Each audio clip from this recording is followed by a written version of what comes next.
Let's talk through my top 10 foods that you should be avoiding if you've got leg swelling, better known as edema. So you can remove these inflammatory foods from your diet and help get relief from those painful, swollen legs. Hi there, I'm Angela. Welcome back to the Neuro YouTube channel. My top first food that you should be avoiding is a whole family of foods, which is processed foods. Now I'm going to dig a little deeper as we go through the top 10 into the specifics of this, but processed foods are usually high in chemicals. They've had a lot of processing, so they're higher in sugar, refined carbohydrates. They often contain nasty trans fats, and they can have an inflammatory effect on your body. So by reducing these, you're going to be doing your body a favor, helping to remove some of those nasty chemicals, nasty excess salt that can be found in those processed foods. Because although on the labeling it may appear to be possibly a healthy snack, when you dig a little deeper, if it contains quite a large number of ingredients, it's likely highly processed and not going to be good for you. Number 2 are foods that are very high in salt. So salt means that your body is more likely to retain fluid. So if you have a diet that is very high in salt, it means that that can have a knock-on impact on your leg swelling and make things worse. Now we want to first look at foods that you're eating that are already high in salt. They're your packaged foods, your crisps, your chips, your takeaways, things that are really highly processed, but also things that last a very long time on the shelf. So your breads and things from the supermarket, which have a much higher salt content than your fresh breads that go stale very quickly. In terms of number 3, we've got alcohol.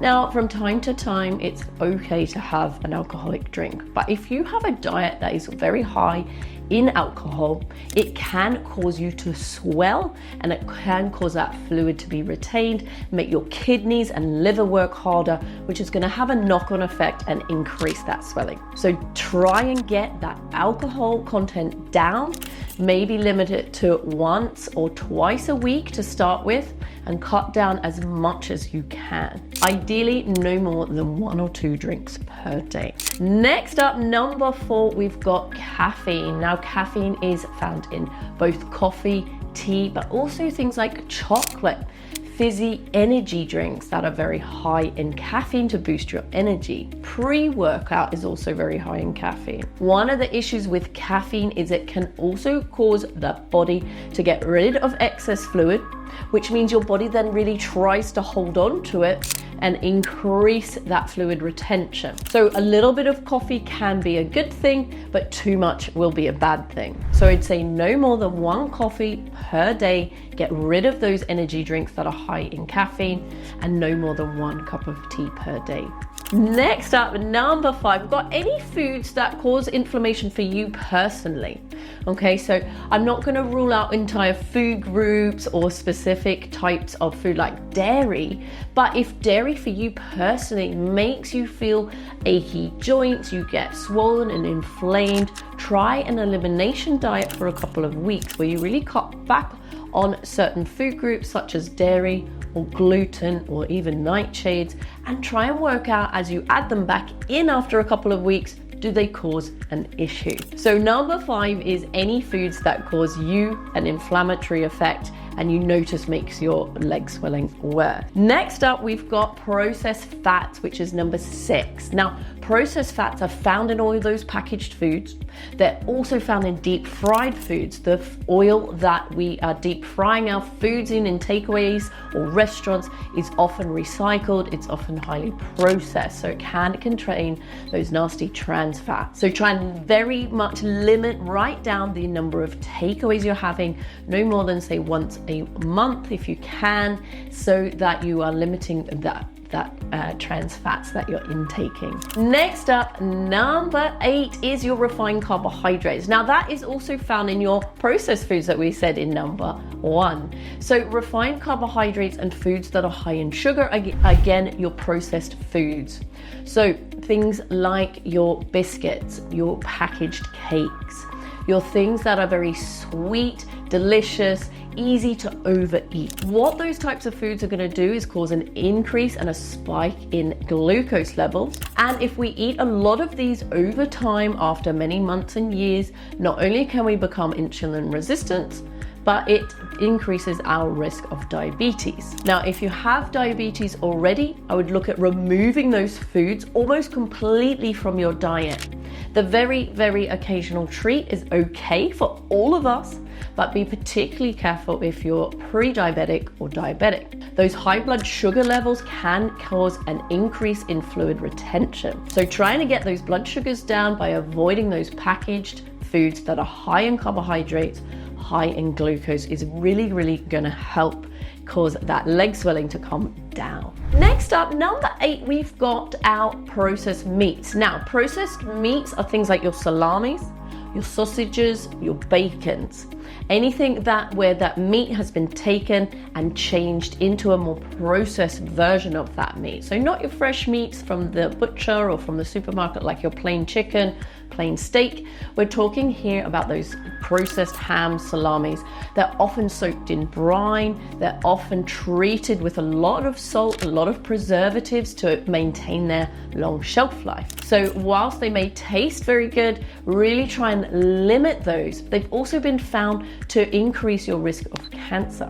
So those meats that are going to be very high in salt are going to increase your risk of retaining fluid. So really try and limit those processed meats. Next up, we've got any diet that you may be following which is really low in protein, unless you've been advised by your doctor. So foods that are low in protein can have a knock-on effect in causing the lymph system to not be as efficient at removing fluid, and also your muscles to start to waste. So we want to eat plenty of foods that have both fats, carbohydrates, but also essentially protein, and a nice wide variety of these every day. So including lots of things like your fish, chicken, turkey, your lean meats, eggs. That is really, really healthy to help maintain those healthy protein levels in the diet. And last up, number 10, we've got artificial sweeteners. Now, artificial sweeteners can cause an inflammatory effect. Everyone is different in how they respond to these artificial sweeteners, but test it out for yourself. Really try and avoid them for a couple of weeks, then have some and see how your body responds. Does it cause an increase in any joint pain, any swelling? Does it cause any knock-on effect? So artificial sweeteners are found in things like your packaged foods that are labeled as low calorie, so low sugar products that are very processed and labeled as healthy. They often have lots of artificial sweeteners, things like protein bars also. So keep an eye out for what products contain artificial sweeteners and see how you personally respond to them. So I hope you found that really helpful. Obviously, there's a lot to digest there. And like I said at the beginning, not every food is going to affect every person the same. So you may very well be able to eat some of those foods, particularly in small quantities, and be absolutely fine. But what I would suggest is trying to test out your diet and find out what foods are causing irritation, inflammation, and making things worse. So perhaps keep a food diary for a couple of days, see what foods you are eating. It's going to make you much more conscious of how much processed food you're also having by writing it down. Start to look at those labels, to look at the salt content so you have an understanding of how much you're already having. Try and avoid restaurants where you don't have as much control over the food, so it's more likely to be high in those trans fats and high in salt and sugar. So my name's Angela. It's been amazing to have you with me today. Please click like and subscribe so you can see more of our fantastic videos on all sorts of topics, but recently I've done quite a few videos on edema which I'd love you to check out. Also, we have an amazing Facebook community, so I'm going to pop the link below to join that community. It's absolutely free, it's very inclusive, it's really friendly. You've got tips from experts, you've got an exercise class weekly with me, you've got all sorts of people from around the world who are going through similar things, so it can really help support and advise and give you lots of tips that work for them. And lastly, we have our amazing Neuro app. Now, this is amazing resource full of tips ideas for exercises that can really help with leg swelling, and much, much more. So I'll see you soon in my next video. Pop a comment below if you have any questions at all. See you there.